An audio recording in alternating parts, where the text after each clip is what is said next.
Good morning, मार्गी morning. आज 9 April 2021. जे UPSC एक्झामच्या पर्स्पेक्टिव्हने आपल्याला ज्या महत्त्वाच्या न्यूज आहेत, सोर्सेस कोणकोणते आहेत? Regular, the Hindu, Indian express, Maharashtra times, Loksatta. तर सुरुवात करताना आपण इंडियन एक्सप्रेस या न्यूजपेपरपासून करतो आहे. महत्त्वाचे आर्टिकल आहेत, म्हणजे एडिटोरियलला आलेले आर्टिकल्स आहेत. तर त्यातलं कालच PMनी सेशेल्सला एक वेसल प्रदान केलेलं आहे. मग त्याच्यामध्ये काय आहे की ते पायरेट्स जे असतात, अँटी पायरेट्स वेसल त्यांना ते दिलेलं आहे, एक जहाज दिलेलं आहे. मग त्याच्यामध्ये PMनी सेशेलकडं बघण्याचा दृष्टिकोन काय आहे, आपल्या पंतप्रधानांचा सेशेलकडे बघण्याचा दृष्टिकोन आहे. मग हे आपल्याला फॉरेन पॉलिसी आणि बायलॅटरल रिलेशन्स आणि इंडियन ओशन रिजन ह्या अंतर्गत महत्त्वाचा टॉपिक आहे. मग ते काय म्हणतात, PM Seychelles central to India Sagar mission, जे सागर मिशन जे आहे त्याच्यामधलं महत्त्वाचं एक राष्ट्र आहे सेशेल्स. मग त्याच्यामध्ये काय काय की security and growth for all in region 2015 हा प्रोग्राम चालू केलेला आहे. फोकस ऑन मेरिटाईम सिक्युरिटी, सागरी सुरक्षा ह्याच्यावरती फोकस केलेला आहे. म्हणजे भारताचं इंडियन ओशन पॉलिसी जी काय आहे, हिंदी महासागराकडे बघण्याचा दृष्टिकोन किंवा त्याचं धोरण काय आहे आत्ता या बदलत्या जागतिक परिस्थितीमध्ये, आणि किंवा चायनाचा आता जो वाढता विस्तारवाद जे आहे, चीनचा वाढता विस्तारवाद, मग त्याला काउंटर करण्यासाठी भारतानं इंडियन ओशन पॉलिसी कशा पद्धतीनं आता आखण्यास सुरुवात केलेली आहे. मग ते सेशेल्स महत्त्वाचा राष्ट्र आहे म्हणून PM यांचं प्रतिपादन आहे. मग त्याच्यामध्ये मेरिटाईम सिक्युरिटीला फोकस केलेला आहे. मेरिटाईम कॉमन्स अँड कोऑपरेशन, म्हणजे दोन्ही राष्ट्रांमध्ये सहकार्य, weapon economic cooperation, exchange information, coastal surveillance, बरोबर strategic vision for Indian ocean, म्हणजे हिंदी महासागराच्या दृष्टिकोनातून एक स्ट्रॅटेजिक म्हणजे सामरिकदृष्ट्या एक काहीतरी धोरणाची आखणी करण्याचं त्यांनी हे केलेलं आहे, प्रयोजन केलेलं आहे. आता ह्याच्यामध्ये इंडियन ओशन कमिशनची राष्ट्र जी आहेत, इंडियन ओशन कमिशनचं पण महत्त्वाचा ह्याच्यामध्ये सहभाग आहे इंडियन ओशन रिजनमध्ये. मग ती कोण कोण आहेत? 1982ला स्थापन आहे Indian ocean commission. 5 small state आहेत सुरुवातीला. कोमोरोस आहे, मादागास्कर आहे, मॉरिशस आहे, रियुनियन आहे आणि सेशेल्स आहे. मग सेशेल हे इंडियन ओशन कमिशनमधलं महत्त्वाचं राष्ट्र आहे. त्यामुळे आपल्याला इंडियन ओशन कमिशन पण फार महत्त्वाचं आहे. इंडियन फॉरेन पॉलिसीच्या दृष्टिकोनातून इंडियन ओशन कमिशन पण फार महत्त्वाचं आहे. त्यामुळं बायलॅटरल रिलेशनच्या दृष्टिकोनातून इंडिया सेशेल यांचं कॉपरेशन, तसंच इंटरनॅशनल रिलेशन्स किंवा फॉरेन पॉलिसीच्या मध्ये इंडियन ओशनचं महत्त्व काय आहे आता सध्याच्या घडीला. मग सी राजा मोहन यांनी लिहिलं आहे, ते समुद्र मंथन लिहिलेलं आहे, त्याच्यावरती इंडियन ओशनमधलं काय, Indian ocean as India's ocean. त्या अनुषंगाने आपल्याला ही न्यूज महत्त्वाची आहे.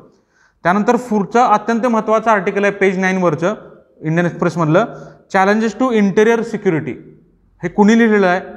साजिद शापू नावाचे IPS अधिकारी आहेत आणि त्यांचं सिक्युरिटीमध्ये आता PhD करतात, अभ्यास करतायत ते सिक्युरिटीमध्ये. त्यामुळे अत्यंत महत्त्वाचं आर्टिकल आहे. त्याचं कारण काय की आता रिसेंट छत्तीसगडमधल्या बस्तरमध्ये माओवाद्यांनी अटॅक करून काही आपल्या सुरक्षा बलाच्या जवानांचा हत्या केलेली आहे. मग त्या अनुषंगानं आपल्याला इंटेरियर सिक्युरिटी आणि माओवाद्यांचा जो प्रश्न आहे नक्षलॅटचा, आणि आपण आता 1-2-3 दिवसापूर्वी जर मार्गी मॉर्निंग जर बघितलं तर त्याच्यामध्ये नक्षलॅटचं ओरिजिन कुठं आहे, मग चारू मुजरमदारांनी ते कशा पद्धतीनं ती नक्षलाईट मुवमेंट चालवलेली आहे ह्याच्याबद्दल आपण एक थोडक्यात आढावा घेतला होता. मग आता ह्याच्यामध्ये काय की ह्या माओवादी किंवा हे नक्षलाईट जे मुवमेंट आहेत त्याला काउंटर करण्यासाठी अंतर्गत सुरक्षेचा प्रश्न आपण कशा पद्धतीने सोडवला पाहिजे आणि त्याच्याकडे कशा पद्धतीने बघितलं पाहिजे हे साजिद शापूंनी चांगल्या पद्धतीने सांगितलेलं आहे. त्यामुळं हे महत्त्वाचं आर्टिकल आहे. त्याच्यामध्ये काय म्हणतात साजिद शापूवाला, नीड सायमल्टेनियसली कोऑर्डिनेशन पाहिजे. मग ते कशा पद्धतीचं पाहिजे? टॅक्टिकल असावं, मिलिटरीच्या दृष्टिकोनात असावं. मग ह्याच्यामध्ये ते 3 घटक महत्त्वाचे मानतात, म्हणजे 3 दुवे. ह्यांनी कॉपरेटिव्ह दृष्ट्या काम केलं पाहिजे, मग ह्यांनी समन्वयाने काम केलं पाहिजे. मग त्याच्यामध्ये काय काय आहे? स्टेटमधलं कॉपरेशन, 2 किंवा अधिक स्टेटमधलं कॉपरेशन, इंटरस्टेट कॉपरेशन पाहिजे. त्याच्यामध्ये डायलॉग पाहिजे आणि ते डेव्हलपमेंटच्या दृष्टिकोनातून.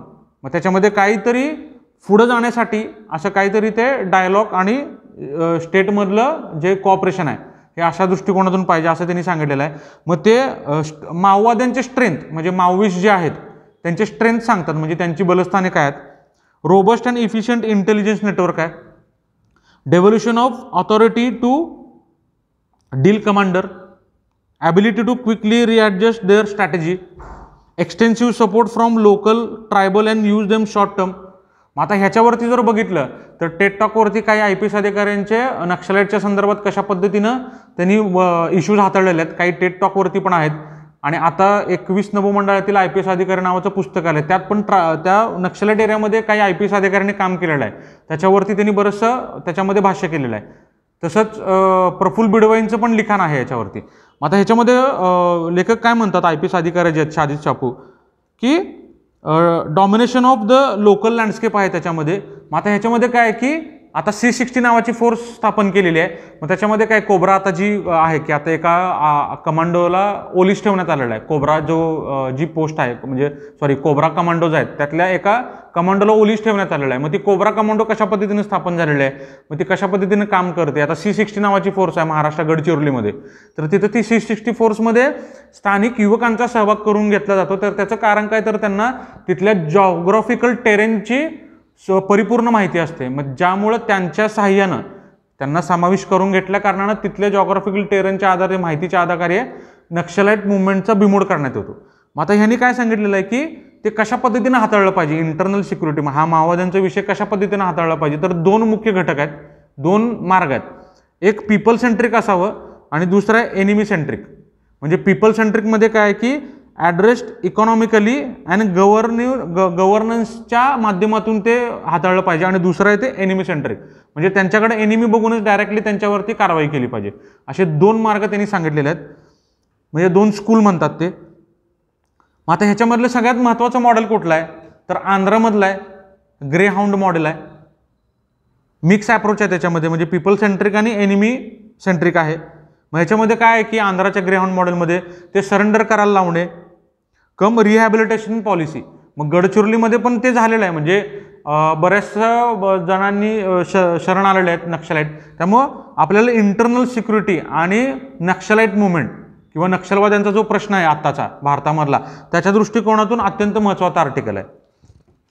त्यानंतर पुढची न्यूज आहे सायन्स अँड टेकच्या ह्या घटकांतर्गत आपण कव्हर करू शकतो.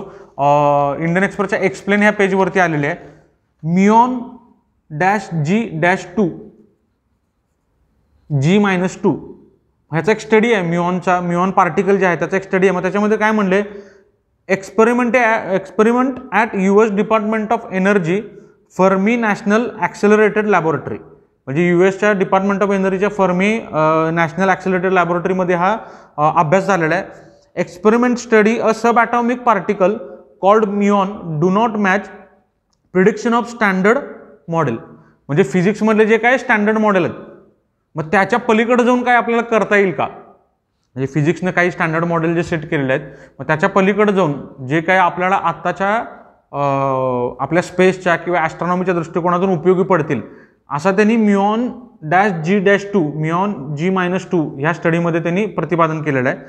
मग आता म्युऑन काय आहे, muon is one of the leptons similar to electrons but 200 times larger and much more unstable surviving for fraction of seconds, म्हणजे फ्रॅक्शन ऑफ सेकंडमध्ये त्याचं हे होतं, तो लुप्त होऊन जातो. मग ते इलेक्ट्रॉन सारखा एक पार्टिकल आहे पण तो त्याच्यापेक्षा 200 पटीनं मोठा आहे. मग त्या अनुषंगाने आपल्याला म्युऑन काय आहे सायन्स अँड टेकच्या दृष्टिकोनातून प्रिलिमच्या दृष्टिकोनातून ह्या न्यूजकडे बघावं लागेल. त्याच्यानंतर पुढची न्यूज आहे, अत्यंत महत्त्वाची न्यूज आहे, इंडियन फॉरेन पॉलिसीमधील महिलांचा सहभाग. ह्याच्यावरती बरंचसं मध्यंतरी चर्चाही झाली होती. मग अंबिका विश्वनाथन यांनी आर्टिकल लिहिलेलं आहे. मग त्याच्यामध्ये त्यांनी ग्लोबल जेंडर गॅप रिपोर्टमध्ये महिलांचा डोमेस्टिकलीच विचार केलेला आहे.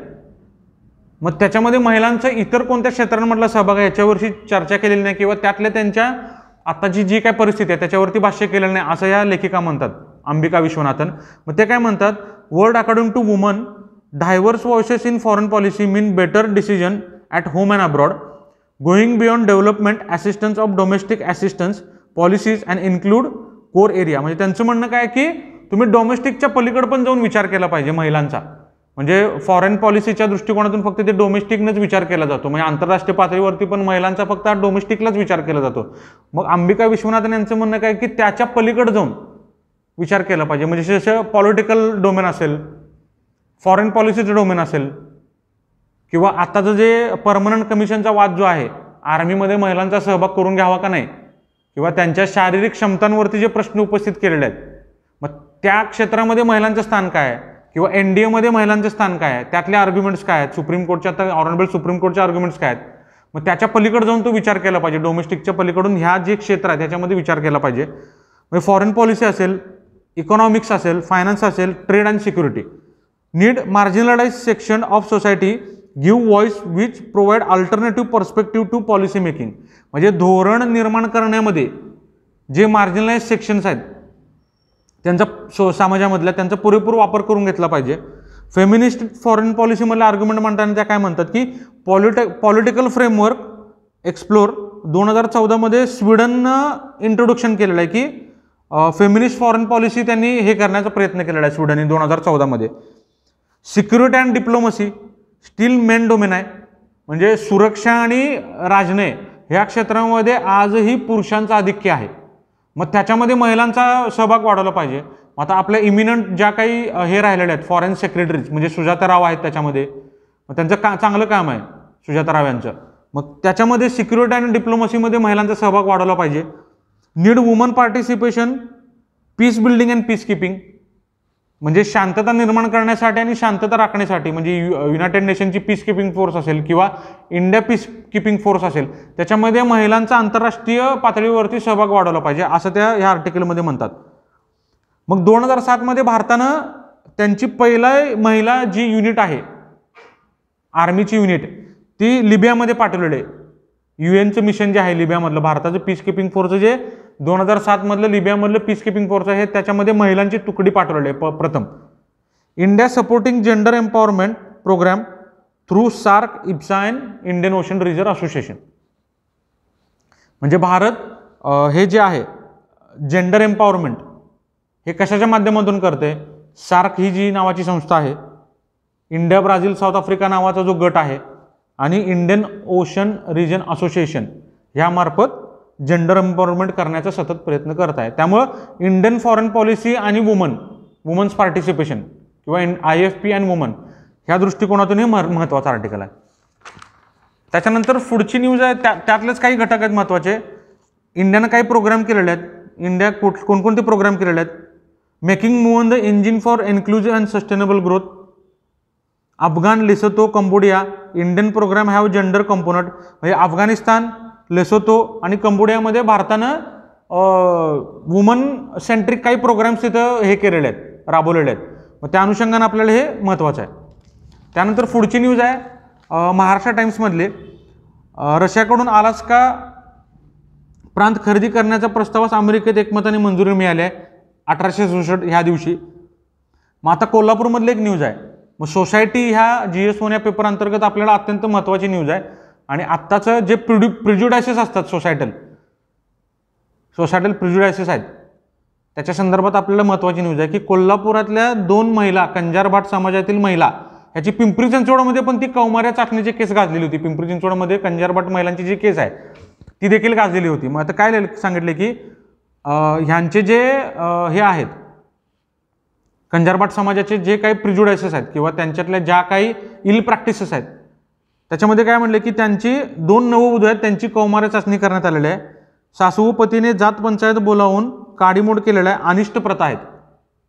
कौमार्य चाचणी म्हणजे इल प्रॅक्टिसेस, जात पंचायत आणि कौमार्य चाचणी. यातला जात पंचायत स्टील रिलेव्हंट आहे का. म्हणजे अजून काही जातींमध्ये किंवा काही घटकांमध्ये म्हणजे रिसेंटली आता जर ह्याचं राठोडांची केस झाली होती आता जे महाराष्ट्र गव्हर्नमेंटमध्ये मिनिस्टर होते म्हणजे ते बंजारा समाजाचे आहेत. मग त्या बंजारा समाजामधले जात पंचायतीचे काय आर्ग्युमेंट्स आहेत, कंजारभाट समाजाची जात पंचायतीतले आर्ग्युमेंट काय आहेत आणि जात पंचायत ह्याचं रिलेव्हन्स काय हे आपल्याला ह्या न्यूजमध्ये बघावं लागेल. त्यानंतर पुढचे न्यूज आहेत आपण त्या हिंदू या न्यूजपेपरमधल्या बघणार आहोत. ASI will survey mosque orders court. याच्यामध्ये ज्ञानवापी मॉस्क जे आहे ज्ञानवापी मॉस्क 1696 मध्ये बांधलेलं आहे वाराणसी, औरंगजेबनं बांधलेलं आहे. मग असं म्हटलं जातं की तिथं काशी जे टेम्पल आहे काशी विश्वनाथ टेम्पल ते पाडून ते ज्ञानवापी मॉस्क्यू बांधलेलं आहे. काय ज्ञानवापी मॉस्क औरंगजेबनं 1696 मध्ये. मग आता ह्यामध्ये आपल्याला काय बघायला लागेल, औरंगजेब मुआसिर आलमगिरी नावाचं महाराष्ट्र टाइम्सला पुस्तकाचा रिव्ह्यू देखील आला होता. आलमगीरनामा आहे 1658 ते 1707. कोर्ट हिस्ट्री ऑफ औरंगजेब आहे ती आलमगीरनामा. मग कुणी लिहिलेला आहे आलमगीरनामा? बाय मिर्झा मोहम्मद काझिम. मग ह्या न्यूजमध्ये आपल्याला ज्ञानवापी मॉस्क्यू कधी बांधलेली आहे, त्याचा आर्किटेक्चर कोणता आहे, त्याचबरोबर औरंगजेबचा कालखंड काय आहे, मग दारा शिकवणं त्याचं युद्ध झालेलं आहे. मग औरंगजेबच्या संदर्भातले लिखाण कोणकोणते आहेत? मुआसिर आलमगिरी आहे, आलमगीरनामा आहे. औरंगजेबचा मृत्यू कधी झालेला आहे ह्या अनुषंगाने ते आपल्याला बघावं लागेल. त्यानंतर पुढची न्यूज आहे SC refuses to order release of Rohingya. म्हणजे जम्मू काश्मीरमध्ये काही रोहिंग्या आता राहत आहेत.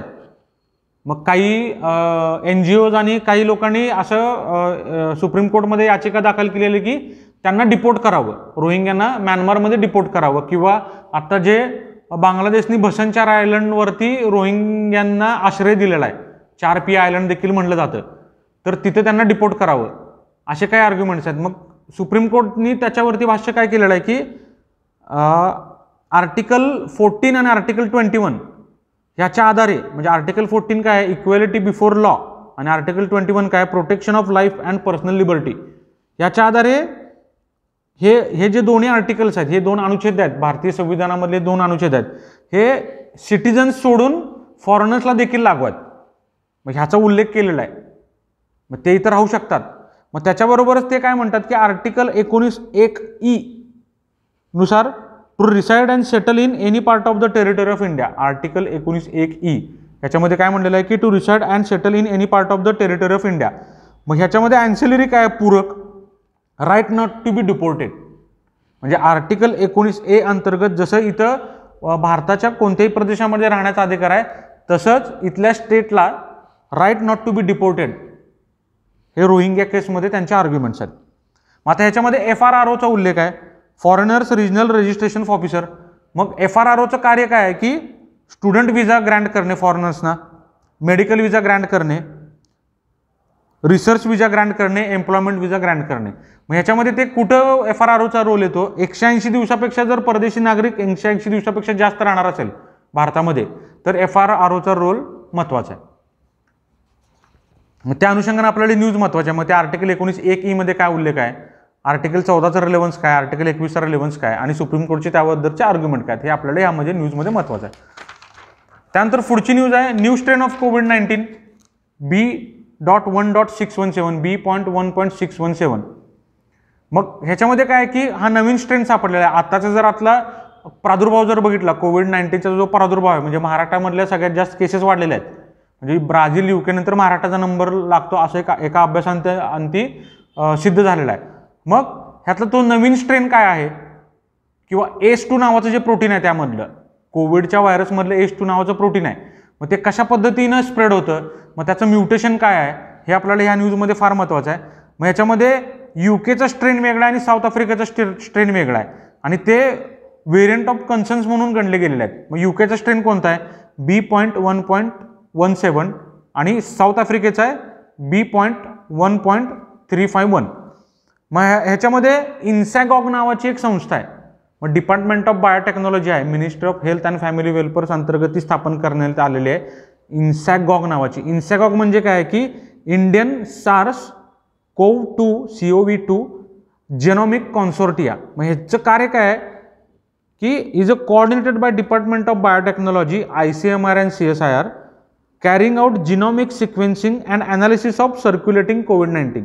म्हणजे जिनोमिक सिक्वेन्सिंग जे आहे, कोविड-19 ह्या व्हायरसचं जिनोमिक सिक्वेन्सिंग असेल आणि कोविड-19 म्हणजे कोविडचा प्रादुर्भाव कशा पद्धतीने होतो किंवा त्याचं सर्क्युलेशन कसं होतं आहे ह्याच्यावरती ही संस्था काम करते इन्सॅगॉग.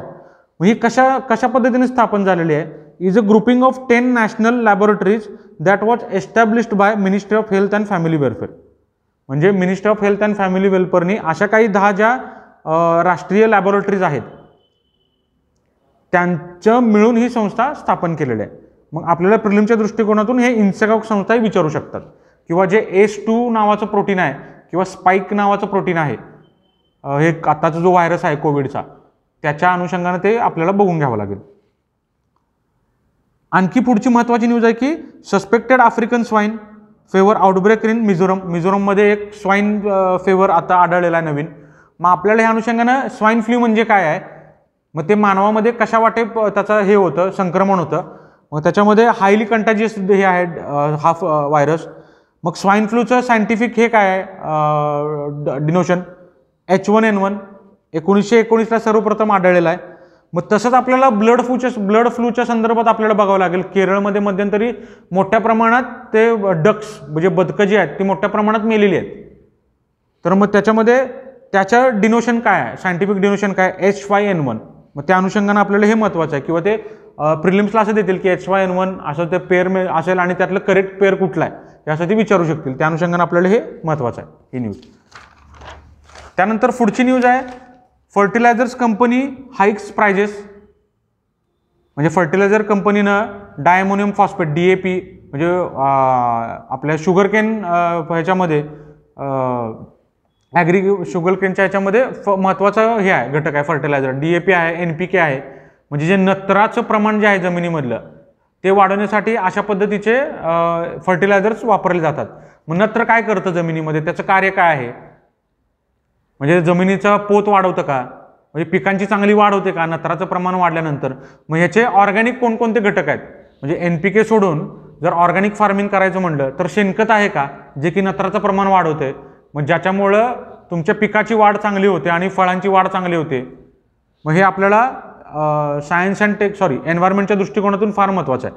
मग याच्यामध्ये काय म्हणले की इफ्को नावाची जी कोऑपरेटिव्ह संस्था आहे त्यांनी साधारणतः DAP आणि NPKच्या ह्याच्यामध्ये प्राईजमध्ये साधारणतः 56% आणि 48% ह्याच्या रेंजमध्ये वाढ केलेली आहे. मग त्याचे काय प्रतिसाद उमटलेले आहेत. मग आपल्याला इफ्को नावाची जी संस्था आहे त्याची स्थापना कधी आहे आणि ती कशा पद्धतीने फॉर्म झालेली आहे हे आपल्याला बघावं लागेल. मग ते काय आहे, Indian farmers fertilisers corporation limited 1967ला स्थापना आहे. One of the India's biggest cooperative society which is wholly owned by Indian cooperative. म्हणजे सहकारी संस्था आहे, 1967ला स्थापन झालेली आहे. मग ते फर्टिलायझर्सचं नियमन कशा पद्धतीनं केलं जातं हे न्यूजमध्ये आपल्याला महत्त्वाचं आहे. मग आता DAP डायमोनियम फॉस्फेट काय आहे, फॉस्फरस बेस्ड फर्टिलायझर आहे, source of potash and nitrogen for plant nutrition. It's highly soluble and दस डिझॉल्व्स क्विकली इन सॉइल. मग हे पाण्यामध्ये लगेच विरघळणारं आणि जमिनीमध्ये लगेच विरघळणारं आणि ते डिझॉल्व्ह होणारं खत आहे. आता NPK काय आहे, नायट्रोजन, फॉस्फरस अँड पोटॅश. हा महत्त्वाचा घटक आहे कृषीमधला पिकाच्या वाढीसाठी आणि जमिनीचा पोत सुधारण्यासाठीचा. त्याच्यानंतर पुढची न्यूज आहे सुप्रीम कोर्टचे जे CJI आहेत आपले जस्टिस शरद बोबडे यांचं एक आर्ग्युमेंट आहे की नो ॲडॉक जजेस in the place of regular recommendation. मग त्यांचं म्हणणं आहे काय की जर ऑनरेबल हायकोर्टमधल्या जर केसेस पेंडिंग असतील आणि आपण जर त्याला ॲडॉक जजेस नेमणार असो तर हायकोर्टमधल्या ज्या परमनंट अपॉइंटमेंट्स आहेत त्या कुठंतरी पाठीमागे पडतील किंवा त्या डिले होतील असे त्यांनी एक भीती व्यक्त केलेली आहे. मग आता आपल्याला ह्याच्यामध्ये ॲडॉक जजेस म्हणजे काय आहे आणि त्याचे अपॉइंटमेंट कशा पद्धतीने होते आणि भारतीय संविधानामध्ये त्याची तरतूद कोणत्या आर्टिकल अंतर्गत केलेली आहे हे बघणं महत्त्वाचं आहे. मग आता ॲडॉक जजेसचा उल्लेख कुठं आहे, ऑनरेबल सुप्रीम कोर्टच्या संदर्भात जर बघायचं म्हटलं तर आर्टिकल 127 मध्ये अपॉइंटमेंट ऑफ ॲडॉक जजेस डायरेक्ट उल्लेख आहे आणि आर्टिकल 224 हायकोर्टच्या संदर्भात appointment of additional and acting जजेस ह्याच्या तरतुदी मेन्शन आहेत. मग त्यामुळे ह्या न्यूजमध्ये आपल्याला ॲडॉक जजेस काय आहेत हे फार महत्त्वाचं आहे आणि त्याची अपॉइंटमेंट कशी केली जाते हे देखील महत्त्वाचं आहे. मग हायकोर्टच्या बाबतीत अपॉइंटमेंट करत असताना प्रेसिडेंट CJIशी कन्सल्ट करून ते नेमले जातात आणि सुप्रीम कोर्टच्या बाबतीत पण CJI यांच्याशी कन्सल्ट करून प्रेसिडेंट ते नेमतात ॲडॉक जजेस. त्याच्यानंतर पुढची न्यूज आहे आपण कालच्या मार्गी मॉर्निंगमध्ये पण बघले की गव्हर्नमेंट सिक्युरिटी ॲक्विजिशन प्रोग्राम 1.0 RBIच्या संदर्भात ती महत्त्वाची न्यूज आहे. मग ओपन मार्केट ऑपरेशन आहे का, मग त्याचा इन्फ्लेशनवरती काय परिणाम होतो, रेपो रेटवरती काय परिणाम होतो, मग ते बॉन्ड कितीचे खरेदी करणार आहेत. मग आता 15 एप्रिलपर्यंत 25,000 कोटी बॉन्ड खरेदी करण्याचं उद्दिष्ट ठेवलेलं आहे RBIने. त्या अनुषंगाने आपल्याला हे इन्फ्लेशन, ओपन मार्केट ऑपरेशन्स आणि RBIची जी मॉनिटरी पॉलिसी कमिटी आहे ह्याच्या संदर्भात हे महत्त्वाचे आर्टिकल आहे.